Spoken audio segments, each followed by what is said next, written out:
The envelope was thick, official-looking with a government seal and certified delivery sticker. My brother Oliver opened it first at Mom's kitchen counter, laughing as he tore through the paper. Then his smile vanished completely. "Why are they saying we earned $32,000 in rental income last year?" The room went silent. Mom looked up from her crossword puzzle. I set down my coffee cup carefully so my hand wouldn't shake. The letter listed both our names. Oliver Anderson and Olivia Anderson, joint recipients of unreported rental income from a property on Riverside Drive. My property. The house I'd inherited from Dad 5 years ago. "There must be some mistake," Mom said quickly. "Olivia doesn't rent that house. It's been sitting empty since your father passed." I took the letter from Oliver's hand and read it slowly. Tax authority summons. Required appearance. Failure to report income. Potential penalties and interest. My name sat beside his like we were partners in something I knew nothing about. I had never rented my house. I'd been too sentimental to sell it and too busy with work to deal with it properly. It just sat there, filled with Dad's furniture and my childhood memories. Or so I'd thought. My name is Olivia Anderson. I'm 52 years old, and in that moment, I realized someone had been living my life without my permission. "We need to appear together," Oliver said, reading over my shoulder. "Next Wednesday at 10. I left Mom's house immediately and drove straight to the property across town. The neighborhood looked the same as always. Quiet street. Mature trees. The house where I'd grown up sat third from the corner, exactly as I remembered it. Except the porch light was on. I never left lights on. The last time I'd visited was 3 months ago, and I checked every switch before locking up. My heart pounded as I pulled into the driveway. Through the front window I could see movement. Shadows passing behind the curtains. Someone was inside. I walked up the familiar steps and noticed small changes. A new doormat. Potted plants I hadn't placed. Package delivery notice stuck to the doorframe. I pulled out my key and tried the lock. Didn't work. Someone had changed the locks on my house. My hands trembled as I tried again, jiggling the key and pushing against the door. Nothing. I stood there on my own porch, locked out of my own property, feeling violation wash over me in cold waves. Taking a deep breath, I rang the doorbell. Footsteps approached from inside. The door opened, and I found myself face to face with a young couple I'd never seen before. They smiled politely, holding takeout boxes. "Can we help you?" the woman asked. "Are you the cleaner?" the man added hopefully. My throat tightened. "No, I'm the owner." The couple's expressions shifted from friendly to confused. "The owner," the woman repeated. "But we've been renting from the property manager for almost a year." They invited me inside, into my own house, and showed me a rental agreement printed on professional letterhead. Property manager. Oliver Anderson. Monthly rent. $3,000. Lease start date. 11 months ago. I stared at the document, recognizing Oliver's signature at the bottom. Clean. Confident. Like he'd done this 100 times. "We pay through an app," the man explained, pulling out his phone. "Everything's been totally professional. Your brother's been great." "My brother," I repeated numbly. "Yeah, Oliver. He handles everything. Maintenance requests, repairs, the whole thing." I looked around the living room. Dad's old couch was still there, but it had been rearranged. New throw pillows. Different artwork on the walls. Coffee table I'd never seen before. My childhood home had been staged like an Airbnb. "How did you find this place?" I asked. The woman showed me a rental listing on her phone. Professional photos showed every room beautifully lit and decorated. The description called it a charming vintage home with modern amenities. The posting had over 45 star reviews. "We feel so lucky we got it," she said. There were 6 other applicants. I thanked them and walked back to my car in a daze, the rental agreement clutched in my hand. Oliver hadn't just used my house. He'd built an entire business around it. I called Oliver the moment I got home. He answered on the third ring, sounding irritated. What's up? I'm kind of busy. I just came from the house. Silence. Why didn't you tell me you've been renting it out? Asked, keeping my voice steady. He sighed like I was inconveniencing him with trivial questions. Relax, Liv. I've been handling it for you. You weren't using the place anyway. Handling it. Managing it. Someone had to. It was just sitting there empty while you paid taxes and insurance for no reason. I found good tenants and made it profitable. Without asking me. I'm asking you now to calm down. Look, I'll send you a breakdown of everything. You're getting income from a property you weren't even thinking about. You should be thanking me. My head spun. Oliver, this is fraud. You forged documents in my name. I didn't forge anything. I'm the property manager. That's completely legal. Not when the owner doesn't know about it. He laughed, actually laughed. Come on. We'll straighten this out at the tax meeting. I just need you to back me up about the management arrangement. Back you up. Tell them you agreed to it. That we're partners. Easy. I hung up without responding and sat staring at my phone. This was so typically Oliver. At first, assume I'd fix it later. That evening, I had dinner with my aunt and uncle at their request. Aunt Beatrice got straight to the point. Oliver explained what happened with the tax letter. It's just a misunderstanding, right? He's been illegally renting my property for almost a year, I said quietly. Uncle Frank frowned. Illegally? He said he was helping you manage it. He never asked my permission. He changed the locks. He's been collecting rent under my name. Aunt Beatrice waved her hand dismissively. You know how he is. He just has ideas and jumps in without thinking things through. But his heart's in the right place. I'd heard this excuse my entire life. Oliver borrowed money from everyone and never paid it back. Oliver started businesses that failed within months. Oliver made messes that other people cleaned up. And everyone always looked at him with sympathy instead of accountability. The tax authority summons is in 3 days, I said. We both have to appear. Well, you'll work it out, Aunt Beatrice said confidently. You always do. You're the responsible one. That was the problem. I'd been the responsible one for so long that everyone expected me to keep covering for Oliver's chaos. But this time felt different. This time he hadn't just borrowed money or made a bad investment. He'd stolen my property and identity to fund his schemes. I went home and pulled out every document related to the house. Tax records, insurance policies, the original inheritance paperwork. I had 3 days to understand exactly what Oliver had done. I spent the next morning requesting records from the rental platform Oliver had used. Using the property address and my email, I managed to verify my ownership and request account information. The platform sent me a complete booking history. My stomach turned as I scrolled through months of reservations. Weekend bookings filled every available date. Holiday rates at $400 per night. Weekly rentals. Monthly tenants like the couple currently living there. The calendar was color-coded and perfectly managed. The photos made my chest ache. My childhood bedroom was listed as a vintage guest suite with original hardwood floors. Dad's study was now a cozy reading nook with an antique desk. Oliver had staged my memories and sold them to strangers. But it was the payment information that made everything clear. The rental income wasn't going to Oliver's account. It was linked to my social security number and an account I'd never opened. He hadn't just managed the property. He'd created financial records in my name. I printed everything and added it to my growing file of evidence. Then I noticed something else. Guest messages. Hundreds of them, all addressed to Olivia, with responses signed the same way. Oliver had been impersonating me for 11 months, answering questions and solving problems as if he were me. Hi Olivia. Can we check in early? Thanks so much Olivia. The house was perfect. Name. My identity. My life. All used without permission. I work in financial compliance for a regional insurance company.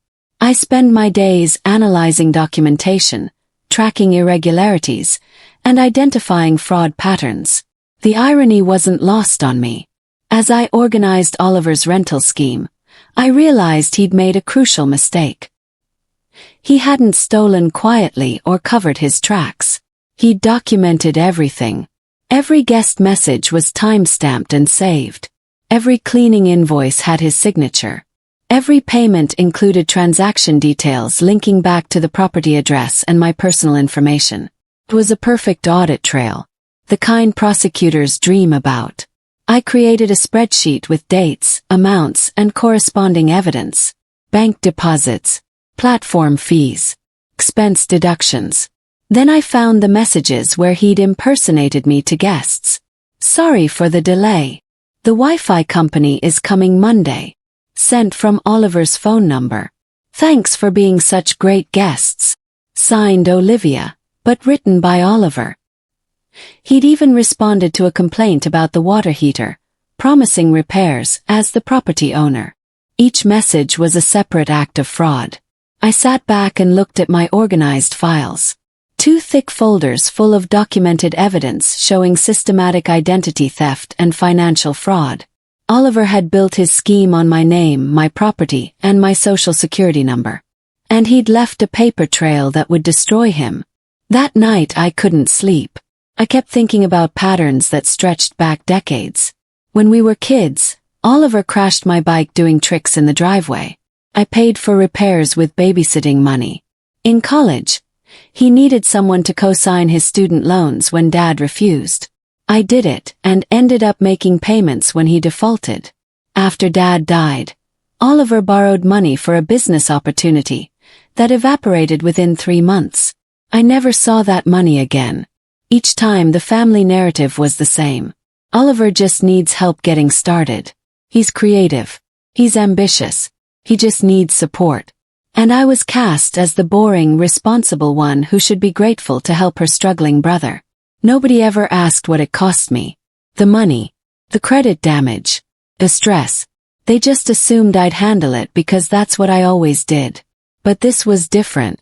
This wasn't a few $1,000s or a co-signed loan. This was identity theft.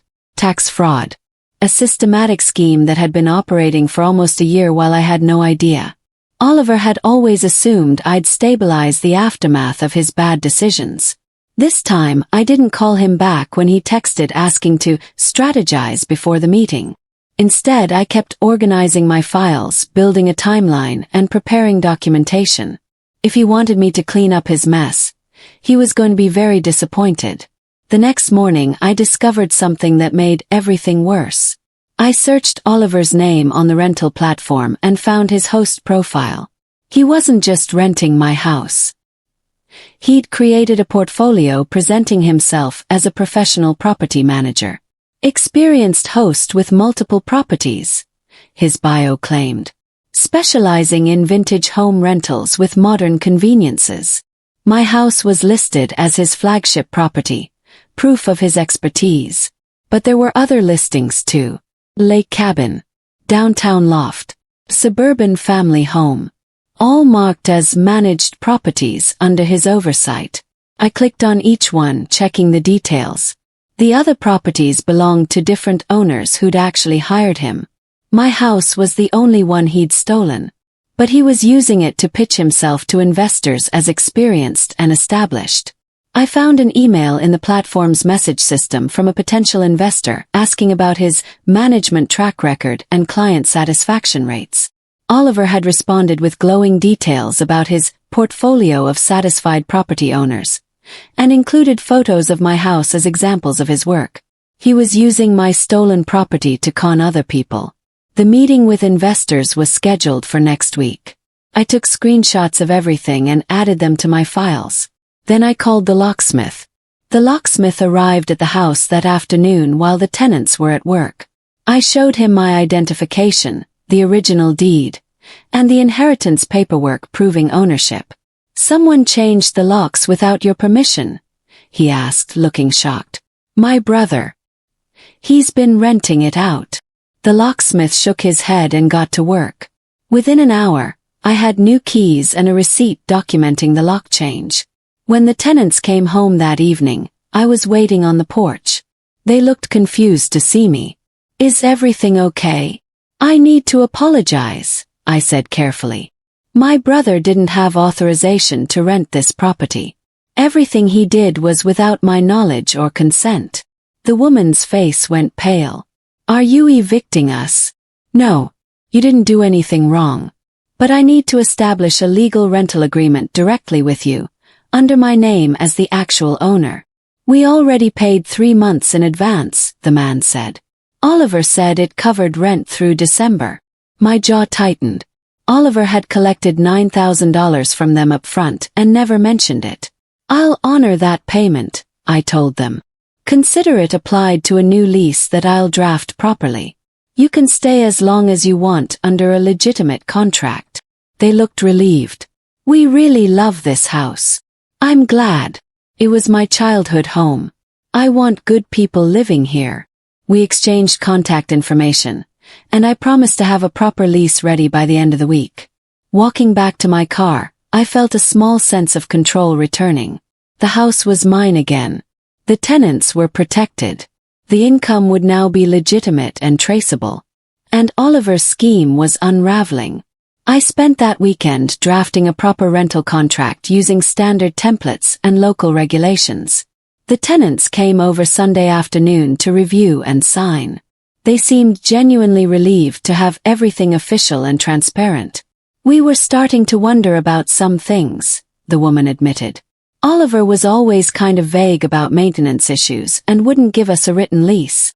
"How did you pay him?" I asked. "Through the rental app at first. Then he asked us to pay him directly through a payment app to save on fees." More evidence of him diverting income away from traceable records. They signed the new lease, and I gave them copies along with my direct contact information for any future issues.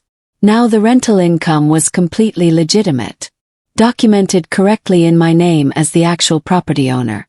More importantly, it created a clear timeline. Before today, Oliver's fraudulent management. After today, my legitimate ownership and rental income. The tax authority meeting would compare these records against what Oliver had reported, and the discrepancies would be impossible to explain.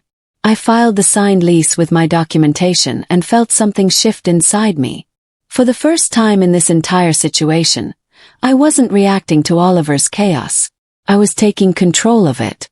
Monday morning, Oliver showed up at my apartment unannounced. "We need to talk," he said, pushing past me into the living room. "About what?" "About you sabotaging me." His face was flushed with anger. "The tenants called saying they have a new lease with you directly. What are you doing?" I handed him a folder. "Read these."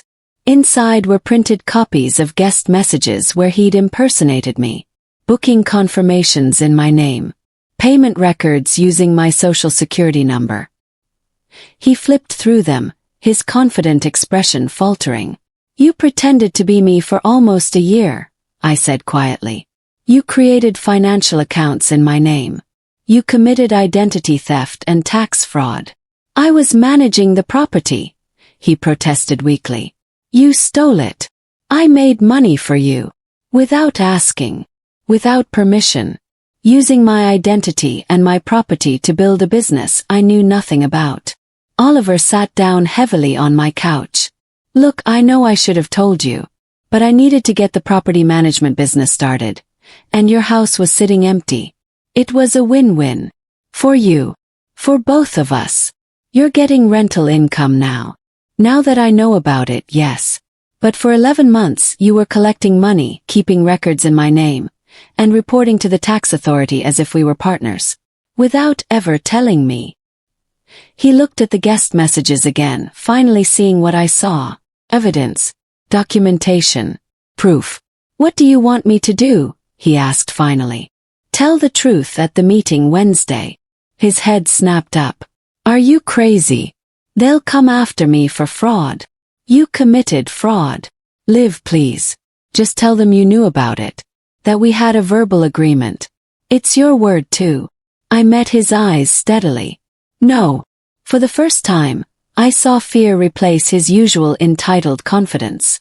That evening my phone rang constantly. Aunt Beatrice, Uncle Frank, even Oliver's ex-wife called. They all had the same message.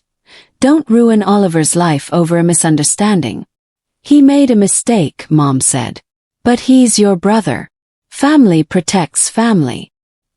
He stole from me for 11 months. He was trying to help. You know how he is. He gets carried away with ideas but never means harm. The tax authority doesn't care about his intentions. Aunt Beatrice was more direct. If you expose him, he could face criminal charges. Is that what you want? Your brother in legal trouble. I want him to take responsibility for his actions. That's cold, Olivia. When did you become so heartless? I thought about that word. Heartless. Nobody had called Oliver heartless when he'd stolen my identity. Nobody had asked about my feelings when he'd changed my locks and moved strangers into my childhood home. But now that I refused to cover for him, I was the villain. I'm going to tell the truth at the meeting, I said calmly. Nothing more, nothing less. What happens after that is up to Oliver and the authorities. You'll regret this, Aunt Beatrice warned. Family doesn't turn on family. I hung up and silenced my phone. The family was protecting Oliver like they always did. But nobody was protecting me. So I'd have to protect myself. Tuesday night, I reviewed all my documentation one final time. The files were organized chronologically with clear labels. Rental platform records, guest communications, payment trails, the fraudulent account setup, lock change receipts, the new legitimate lease. Everything told a complete story. Then I noticed something I'd missed before in the expense deductions Oliver had submitted to the tax authority. He'd claimed renovation costs, new bathroom fixtures, kitchen updates, HVAC system replacement. I walked through the house with the tenants that afternoon, asking about renovations. Has anything been updated recently? I asked. Not that we know of, the woman said. Everything looks original. That's part of the charm. I checked the bathroom Oliver claimed to have renovated. Original tile. Original fixtures. Nothing new. The kitchen he said he'd updated. Same cabinets from my childhood. Same appliances Dad had bought 20 years ago. Oliver hadn't just committed tax fraud by not reporting income correctly. He'd claimed false deductions for renovations that never happened. That moved this from civil tax issues into criminal fraud territory. I photographed each room he'd claimed to renovate, documenting that nothing had changed. Then I added those photos to my files along with the municipal records showing no renovation permits had ever been filed for the property. Tomorrow's meeting was going to be worse than Oliver imagined. And for the first time I felt no guilt about it. Wednesday morning arrived cold and gray. I met Oliver outside the tax authority building. He looked tired. His usual confident swagger replaced by nervous energy. Did you bring the documents I asked for? He asked. I brought documentation, yes. Good. Just follow my lead in there. I'll explain everything and you just confirm we had an agreement. Keep it simple. I didn't respond. We checked in with the receptionist and were directed to a small office where a tax examiner named Mr. Walsh waited with files spread across his desk. Mr. Anderson, Ms. Anderson, thank you for coming, he said formally. We're here to discuss unreported rental income from the property at 847 Riverside Drive. Oliver smiled confidently. Happy to clear this up. It was just a paperwork oversight. My sister and I have been managing the property together, and we got confused about who should report the income. Mr. Walsh made notes. I see. And when did this management arrangement begin? About a year ago, Oliver said smoothly. Ms. Anderson, is that accurate? I placed my folder on the desk. No, it's not. Oliver's head whipped toward me. Mr. Walsh's eyebrow lifted slightly. Could you explain?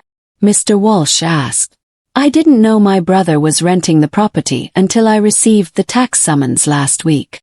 Oliver jumped in immediately. She's confused about the timeline. We definitely discussed it. When? I asked calmly. Last year. You said I could manage it. I pulled out my phone and showed Mr. Walsh the rental platform account. This account was created 11 months ago using my social security number without my knowledge. I have documentation showing I never authorized it. Mr. Walsh studied the screen carefully. Oliver's voice rose. We had a verbal agreement. That's still legally binding. Do you have any written evidence of this agreement? Mr. Walsh asked. No, but I do have written evidence, I said, sliding the tenant lease forward. This is dated yesterday. Before that, I had no legal relationship with any tenants because I didn't know they existed. Mr. Walsh reviewed the lease, then pulled out the rental platform records they'd subpoenaed. Mr. Anderson, according to these records, you were the one communicating with all guests and collecting all payments. Right, as the property manager. Using your sister's name and identification. Oliver faltered. Well, technically the property is in her name, so you created accounts and conducted business using her identity without authorization. The room went very quiet. Mr. Walsh pulled out another document. I also need to understand these expense deductions you claimed. Major renovations totaling $18,000. Yes, Oliver said, sounding relieved to change subjects. We updated several rooms to make the property more competitive. Ms. Anderson, can you verify these renovations? I handed over my folder. These photos were taken 2 days ago.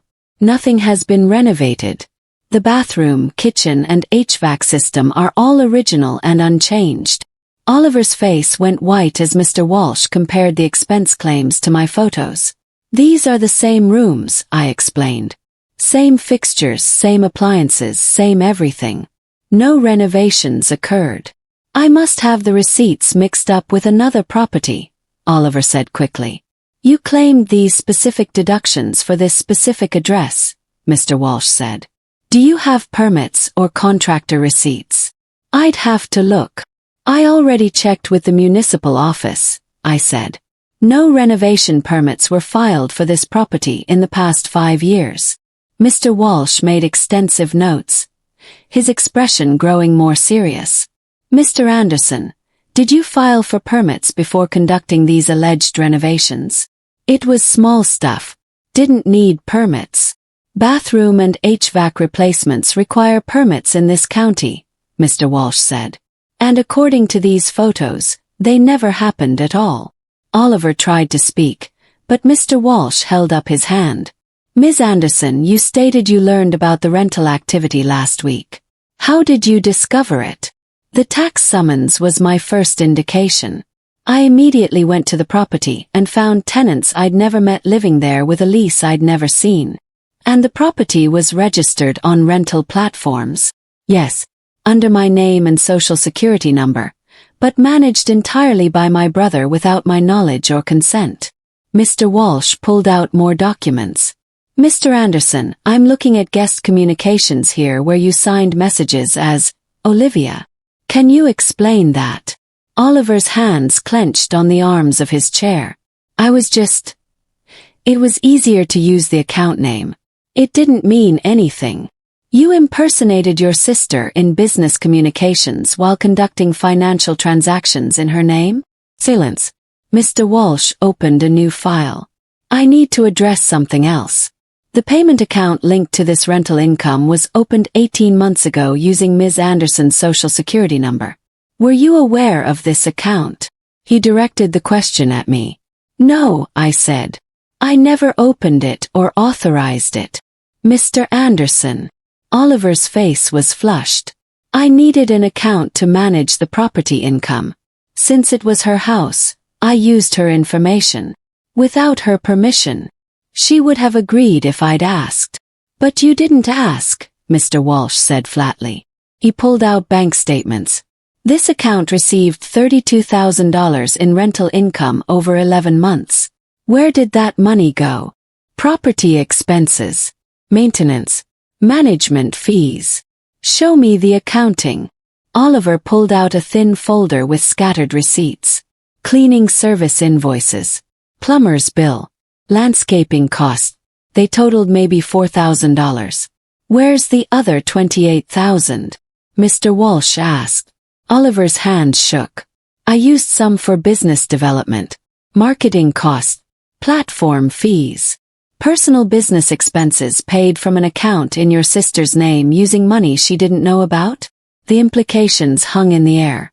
Mr. Walsh closed his files and leaned back. I'm going to be direct with both of you. Mr. Anderson, what you've described and what these records show constitute multiple violations.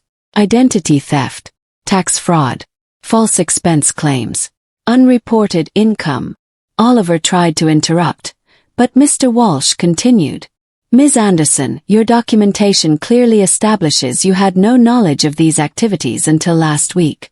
The new lease, the lock change receipt, and the timeline all support your account. He looked at Oliver. I'm referring this case to our fraud investigation unit. You'll be contacted by a criminal investigator within the week. Oliver stood abruptly. This is insane. I was managing a property, not committing crimes. You created financial accounts using someone else's social security number, collected money in their name, filed false tax deductions, and impersonated them in business communications, Mr. Walsh said calmly. Those are crimes. Liv, tell him. Oliver turned to me desperately. Tell him we had an agreement. I kept my hands folded in my lap, my voice steady. We didn't. You're really going to let them do this to me? Your own brother. Mr. Walsh interrupted. Ms. Anderson has no obligation to provide false statements. She's presented factual documentation of her ownership and recent discovery of your activities. She's setting me up. The records you created set you up, Mr. Walsh corrected. Every message you sent as her. Every payment you processed. Every false deduction you claimed. You documented everything yourself.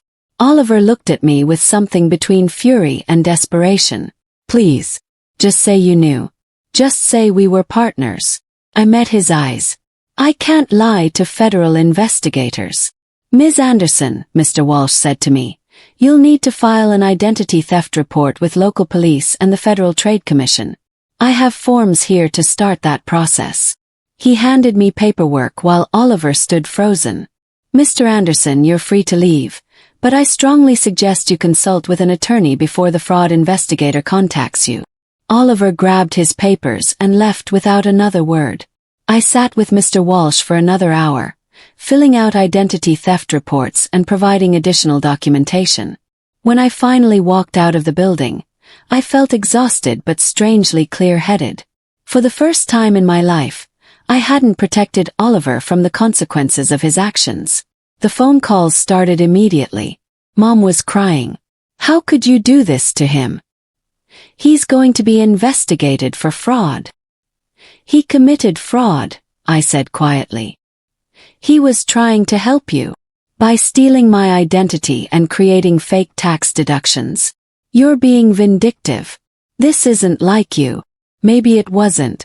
Maybe I'd finally stopped being the person who sacrificed myself to keep peace. Aunt Beatrice was more direct. The family is very disappointed in you. We thought you had more loyalty than this. He had 11 months to tell me the truth. He chose not to. Because he knew you'd overreact. Maybe if you'd been more approachable, he would have felt comfortable asking. The mental gymnastics were impressive. Somehow Oliver's fraud was my fault for not being approachable enough. Uncle Frank tried a different approach. Can't you just say you gave verbal approval? It would solve everything. It would be perjury. It's family. Family bends the truth sometimes to protect each other. Not when federal investigators are involved. So you're choosing the law over your brother.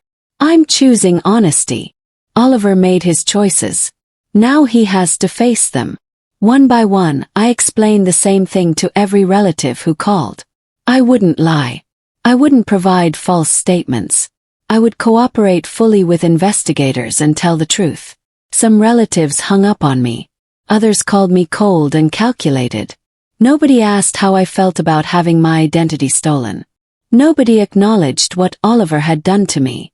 They just wanted me to fix it like I always had. But this time I wouldn't. Friday afternoon, I received calls from two of Oliver's potential investors. They'd found my contact information through the property records and wanted to verify some claims Oliver had made about his property management business.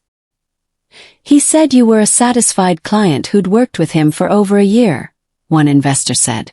"Can you speak to the quality of his services?" I chose my words carefully. "I own the property at Riverside Drive. I did not hire my brother as a property manager. He operated there without my knowledge or authorization." Long pause. "So you're saying he was managing it without permission?" "That's correct. I only learned about it last week when we received a tax summons." "Thank you for your honesty," the investor said and hung up. The second investor had similar questions with the same outcome. By evening I'd received a message from Oliver. Just 3 words. "You destroyed me." I didn't respond. The next morning, I learned from Mom that Oliver's investor meetings had been cancelled. Both potential investors had pulled out after learning the truth about how he'd obtained his flagship property. His entire property management business collapsed overnight. Without my stolen house to show as proof of his competence, he had nothing. No track record. No satisfied clients. No credibility. Just a pending fraud investigation and a family that was finally seeing him clearly. The preliminary hearing happened 3 weeks later. I sat in the back row of the courtroom as Oliver stood before the judge with his court-appointed attorney.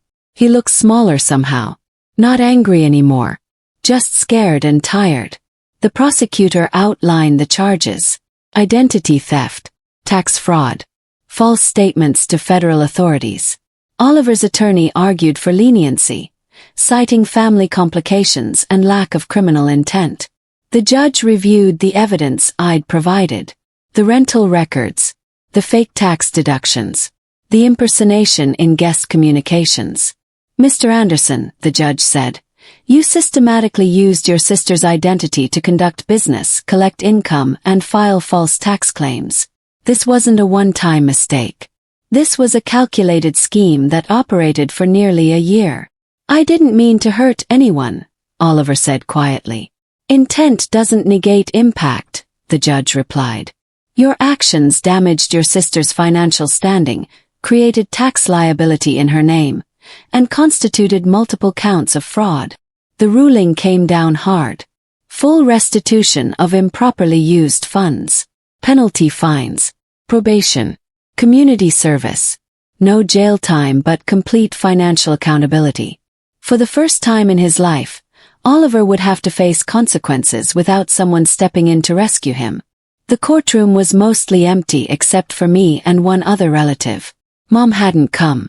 Neither had Aunt Beatrice or Uncle Frank. They'd already made their position clear. By not covering for Oliver, I'd betrayed the family. As the hearing ended, Oliver glanced back and saw me sitting there. Our eyes met for a brief moment. I saw something in his expression I'd never seen before. Not anger. Not entitlement. Just exhaustion and maybe the beginning of understanding. Oliver tried to speak to me outside the courthouse. "Liv, wait," he called as I headed toward my car. I stopped but didn't turn around. "I'm sorry," he said. "I really am. I know I messed up." "You did more than mess up. You stole my identity and committed fraud." "I know. I see that now." His voice was quiet, defeated. "I thought I was being smart, entrepreneurial.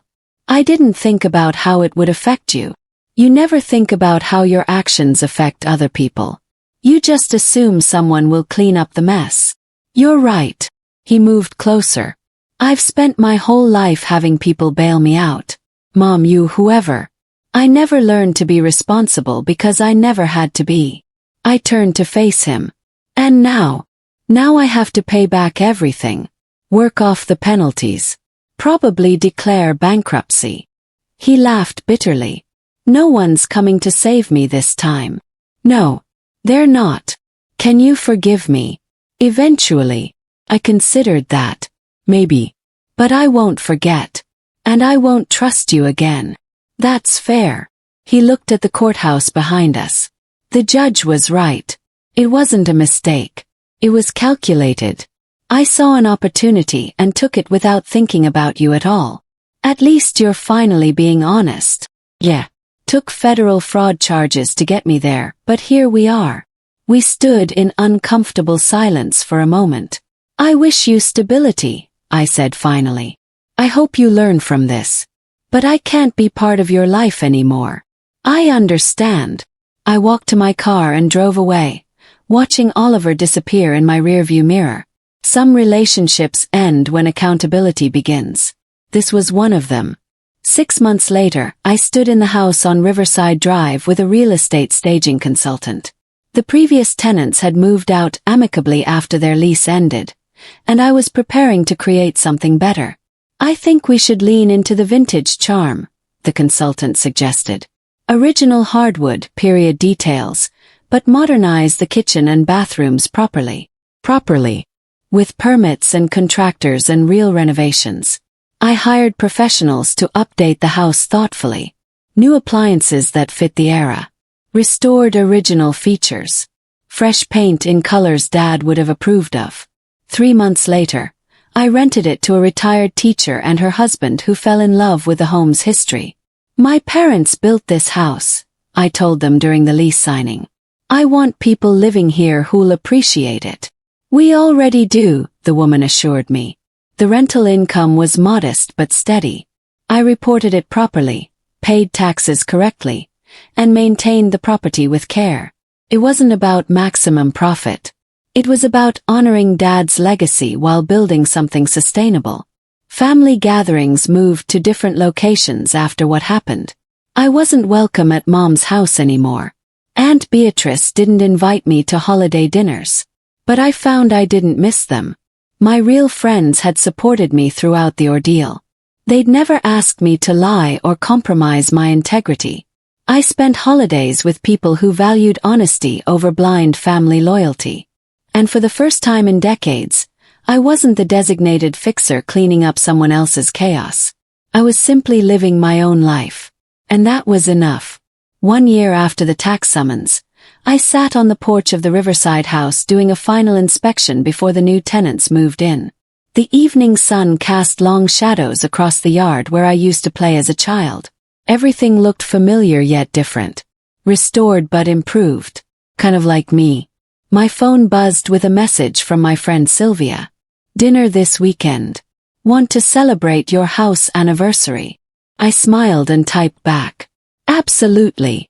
I'd built a life around people who respected boundaries and valued truth. Work was going well. I'd gotten a promotion after demonstrating my attention to detail during the Oliver situation. The tax authority even sent a formal letter acknowledging my cooperation and clearing my name completely. Oliver, according to Mom's brief updates, was working 2 jobs to pay off his restitution and penalties. He'd moved to a small apartment across town and kept to himself mostly. I didn't wish him ill. I just didn't wish him anything at all anymore. His life was his to figure out without my help. The house rental brought in steady income that I saved carefully. No dramatic profits. No get-rich schemes. Just responsible property management that honored both the past and the future. I'd spent so many years being the responsible daughter, the dutiful sister, the family fixer who sacrificed her own peace to maintain everyone else's comfort. Now I was simply Olivia. Property owner. Professional. Friend. Someone who'd learned that protecting myself wasn't selfish. That honesty mattered more than false peace. That some people would always see you as the villain for refusing to enable their chaos. And I'd learned to be okay with that. The sun set behind the old oak tree Dad had planted when I was born. I locked up the house and headed home to my own quiet apartment. No drama. No crises. No family members demanding I fix their mistakes. Just the peaceful, ordinary life I'd built by finally choosing myself. For the first time in 52 years, that was exactly enough.